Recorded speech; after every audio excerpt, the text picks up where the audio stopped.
C'était pour la famille. Très heureuse de vous retrouver encore une fois. Bienvenue à nouveau, bienvenue. Cette fois-ci, on est avec Astre au 7, Aseta, la Vierge, les Vierges. Introduction avant tout, puisque la chaîne est en train de grandir. Donc, bienvenue aux nouveaux abonnés. Et si vous ne m'avez pas déjà vu sur le réseau social, moi je suis Imaru Omanda Kuruma et je suis intuitive, innée. Je connecte aux sources ancestrales et c'est de cette connexion que j'arrive à enseigner divers domaines en fait de notre science ancestrale que les autres appellent souvent spiritualité. Ok? Je suis là pour vous accompagner dans ce retour aux sources. Je sais qu'il y a beaucoup de questions. On se demande si on fait bien, etc. Par où commencer? Alors, c'est ça. Je me suis, comment dirais-je, désignée pour vous assister dans ce retour-là. Et voilà pourquoi j'ai créé aussi Kuruma Lab. Kuruma Lab, c'est des produits, des services, mais aussi des cours. Ok? Des cours. Et tout ça est orienté vers la solution parce que de plus en plus de gens sortent du paradigme toxique, ce paradigme qui leur a mené vers une impasse, leur a mené aussi vers la perte de soi parce qu'on ne se retrouve pas dans le paradigme artificiel qui est toxique. Et finalement, on cherche des solutions en fait lorsqu'on sort de ce paradigme toxique. Donc, bienvenue, bienvenue et... Alors, comme vous le savez, je fais de la divination. J'ai commencé avec le Képri, le cancer. Ensuite, on a eu le taureau, si je ne me trompe pas, le gémeaux également. Aujourd'hui, on est avec Astre. Ce qui nous intéresse, c'est particulièrement la conjonction Jupiter-Saturne. Donc, c'est un événement, un phénomène en fait rare qui va se produire le 21 décembre. On veut voir alors quelles sont les énergies que cela va apporter pour toi aujourd'hui, Astre, ok? Comme je l'ai dit dans les autres vidéos, c'est qu'on peut aussi regarder ce phénomène au niveau collectif. Pourquoi? Parce que cette conjonction a lieu dans la maison de Happy le Verseau. Alors qu'Happy, lui, il représente beaucoup tout ce qui est collectif. Il représente, si on veut, l'humanité. Et donc, voilà pourquoi on en parle beaucoup de cette conjonction. Quand on regarde, on regarde Saturne, on regarde Jupiter, ces deux planètes assez fortes. Saturne, elle, apporte positivité, mais expansion. Ça accroît toujours, ok? Pardon, Jupiter a tendance à accroître. Alors que Saturne, elle, c'est tout ce qui est règles, tout ce qui est, je dirais, défis, restrictions, karma. Alors, quand ces deux énergies se croisent comme ça, il y a forcément un impact. Et donc, au niveau, c'est pour ça que vous entendez parler beaucoup de la conjonction Jupiter-Saturne.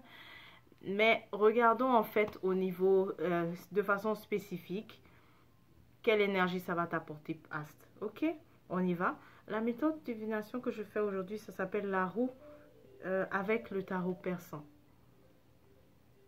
Déjà, il y a plusieurs, il y a tellement, je sens que plusieurs astres ont voulu savoir, donc on dirait que je vois vos énergies ici. Mais définitivement, lorsque j'ai placé les cartes, je vois plusieurs histoires. En premier, j'ai pour celle d'un homme. Qu'est-ce que ces énergies vont t'apporter? Celle d'un homme qui, donc tu te questionnes déjà au niveau,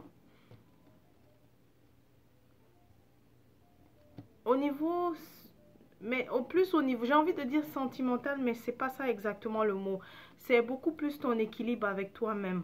Au fait, c'est plus la quête de toi, la découverte de toi.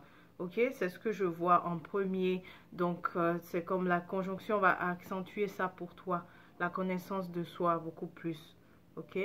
L'autre chose aussi, c'est tu vas être un peu en froid, insatisfait. Tu ne seras pas content d'une personne pour laquelle tu as envoyé faire quelque chose. Tu as envoyé quelqu'un faire un travail pour toi, mais il y aura de l'insatisfaction. En fait, il y aura, tu ne seras vraiment pas content. En tout cas, il y aura vraiment un malaise moral même. Tu ne seras pas content de cette personne parce qu'il s'agit de tes fonds, au fait, de tes propres fonds. Donc, c'est comme, il y a l'inquiétude que qu'elle ne dépense ou alors en tout cas qu'elle utilise à mauvais escient. Il y aura cette inquiétude-là qui sera présente. Mais tu sais quoi? Un peu plus tard, on te confirme au contraire que tu auras une victoire financière. Donc, il n'y aura plus à s'inquiéter. Tu auras une victoire. Tu vois le 10 ici qui est la carte de la victoire financière. Et d'ailleurs, même un accroissement, en fait, un accroissement financier. Je dois bien l'expliquer comme ça. OK? Et à la fin, tu seras beaucoup plus fixé aussi parce que je parle dans la quête de soi, dans la connaissance de soi, tu seras aussi beaucoup plus fixé sur quel chemin, quelle école, quelle direction aussi choisir, ok? Quelle prendre. Voilà. Ça, c'est le premier cas que je vois. Ensuite, pour un autre cas, il y a une vierge qui va recevoir des nouvelles très bientôt. Et ça concerne... elle va recevoir des nouvelles concernant la séparation d'un couple qui était quand même ensemble. Ça fait longtemps. Ça fait longtemps, ok? Ça, c'est apparu tout de suite. Ensuite, on annonce aussi à cette vierge qu'elle rentre dans sa période de chance, ok? Elle rentre vraiment, pour elle, la conjonction, c'est là, elle entre dans sa période de chance, ok? Yeah. Elle entre dans sa période de chance. Donc, ça va coïncider tout juste après qu'elle apprend la nouvelle de la séparation de ce couple. Ok. Aussi, malheureusement, une nouvelle concernant un décès, je le vois. Une nouvelle concernant un décès. Mais je sens également que ça va quand même attrister. La première nouvelle va attrister concernant la séparation.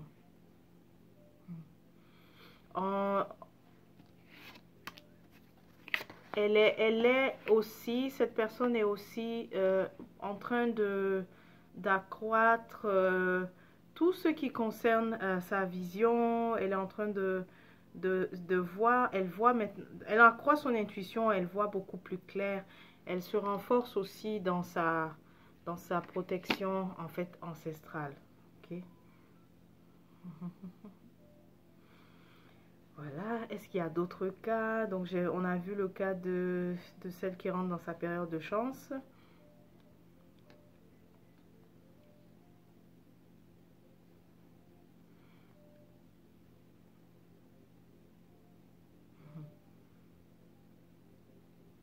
Donc oui, pour l'homme qui ne sera pas content de la personne qu'il a désignée à aller envoyer en tout cas en mission ou faire quelque chose pour lui, au moins on le rassure qu'à la fin, tu es rassuré qu'à la fin, tu auras un accroissement financier malgré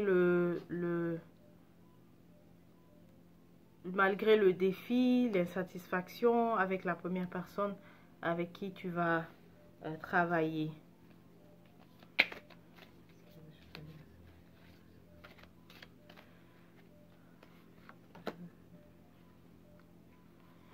Donc pour celle qui rentre dans sa période de chance, c'est enfin je veux pas donner en guidance, mais c'est que l'indice qu'on lui donne, c'est aussi par rapport à des initiatives au fait personnel, tout ce qui concerne des projets, mais qui ne sont pas de l'ordre professionnel, plutôt des initiatives d'entrepreneuriat, etc.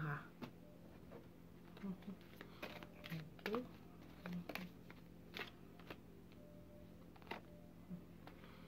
Oui, donc oui, on te confirme encore une fois que tu vas briller avec ces idées nouvelles parce que la conjonction t'apporte véritablement les énergies positives. Donc, tu auras du succès avec cette nouvelle entreprise. Au fait, je tiens vraiment à dire nouvelle entreprise. C'est ce que je sens. Ok. Voilà, voilà, Astre. Donc c'est tout pour la roue et on se dit, donc n'oubliez pas de regardez le lien en bas de la vidéo pour le prochain événement. Il y aura présentation de... On fait un spécial remède. On va voir des remèdes vraiment intéressants, vraiment puissants que je vais présenter. Alors, pour participer à ça, il faut simplement s'inscrire. Les places sont limitées puisque si j'utilise le Click Meeting, c'est une application en fait. Mais les places sont limitées dans la conférence. Ok? Portez-vous bien. J'espère que je n'oublie pas de mentionner quelque chose. Peut-être parler un peu plus de Ast comme je l'ai fait dans les autres, pour les autres signes. Ast, la Vierge à cette heure, toi, tu arrives dans la maison 6, c'est-à-dire celle du service, du travail, de la santé aussi. Ce que ça veut dire, c'est que ce sera ce qui est au cœur aussi de ta vie. On va voir très souvent des astes œuvrer dans le domaine de la santé ou alors des astes dans tout ce qui est service, ça vous réussit très bien. Ok, et votre planète en fait dominante, c'est Mercure. Mercury, vous partagez cette planète avec Chou et Tefnout, le Gémeaux. Donc, Mercury de temps en temps, mais ce que ça fait sur vous, Mercury, l'influence, c'est donc le côté très analytique. C'est vrai que Ast, la Vierge, est très bosseur, travailleur, parce que c'est un signe de terre. Mais il y a aussi un côté, ça. Donc, Mercure t'apporte un côté très, très, très analytique. Ok? Et donc, c'est pour ça aussi qu'il faut l'observer. Les dernières lunes en Vierge, ça a apporté aussi beaucoup comme influence sur les Vierges. Vous étiez très dans la réflexion, mais surtout en train d'analyser sans pouvoir prendre une décision. Et c'est ça parfois qui fait que vous avez l'impression que c'est pas que vous êtes indécis, mais vous avez tendance à penser que vous remettez à chaque fois les choses en cause, c'est ça? C'est comme ça on dit? Remettre en question, pardon. En fait, c'est le côté analytique. Est-ce que je fais bien? Est-ce que c'est ça? Est-ce que? Mais c'est l'influence de Mercure, d'accord? Qui suscite beaucoup, Mercure vient beaucoup susciter votre côté cérébral gauche, en fait. Et donc, ça donne lieu à ça. Voilà. Mais qu'est-ce que je peux dire de plus de Ast? Ast, tu es très aussi, tu as un côté maternel, comme on dit. Donc, tu aimes prendre soin des autres. Tu aimes donner. Mais en dernier, il y a aussi tu as un aspect aussi qu'on appelle ermite. Donc, c'est un côté solitaire. De temps en temps, la Vierge va rechercher son moment de solitude. Et ça, c'est important, c'est intéressant pour les autres signes aussi de connaître ça. Parce que, puisque Ast est tellement au service, et à un moment donné, Ast ressent le besoin de se retirer un peu et d'être avec elle-même, en fait. Et ça, c'est bon pour les autres signes de comprendre ça. Que Ast n'est pas toujours... aura envie, va paraître un peu antisocial par moment, mais ça ne veut pas dire que Ast ne veut pas voir le monde, c'est simplement sa phase en fait de l'ermite, son moment d'ermite, où Ast a besoin donc de se recharger aussi énergiquement. Voilà. Était pour.